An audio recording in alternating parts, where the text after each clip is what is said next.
Les Saveurs de la Fournaise, c'est une société qui existe depuis 2 ans et demi environ et on fait de la fabrication de transformation de produits issus de l'agriculture de la Réunion.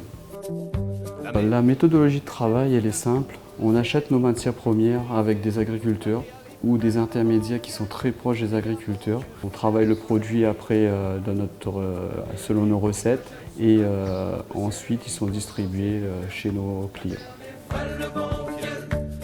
Alors, les points forts de la société actuellement, c'est la diversification des produits et l'originalité des produits. Tout produit transformé chez nous, on rajoute une touche d'originalité avec des saveurs locaux, donc tout ce qui est vanille, convava, gingembre, rhum de Savannah, qui font l'authenticité de nos produits. Actuellement, on est en phase de recrutement, donc avec le Pôle emploi, on a mis en place des plans de formation préalables au recrutement. Et donc actuellement, on est sur 4 stagiaires. On travaille avec les produits d'ici, de la Réunion, quoi. On monte un petit peu aussi ce qu'on fait, c'est quand même produit de qualité. J'espère que ça marchera, ça marche déjà bien. Donc je pense que ça peut que mieux marcher. Hein.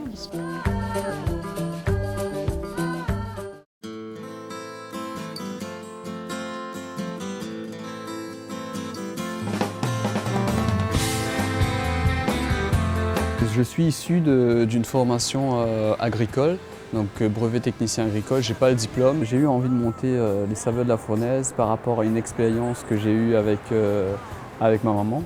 Elle faisait de la transformation avant moi.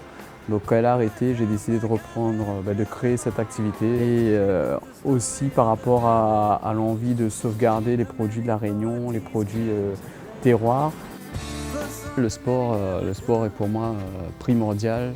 Dans les moments où j'étais vraiment au plus bas des pâquerettes, j'ai tout donné dans le sport, courir tous les jours, marcher, courir. Et ça m'a reboosté, ça m'a remis sur de bons rails. Au quotidien, c'est quelqu'un qui est assez calme, passionné, attentionné et qui va vers l'avant. De s'investir dans la société avec lui, c'est au quotidien et il faut être à ses côtés, que ce soit à la maison mais aussi dans l'entreprise.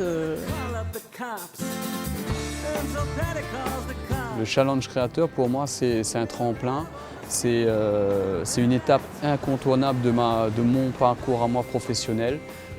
C'est juste être finaliste, c'est juste pour moi la récompense de mon parcours qui n'a pas été évident. C'est aussi un remerciement à tous les gens qui ont cru en moi. Participez au prix du public. Votez pour votre candidat favori jusqu'au 27 novembre sur www.cg974.fr et la page Facebook Challenge des créateurs.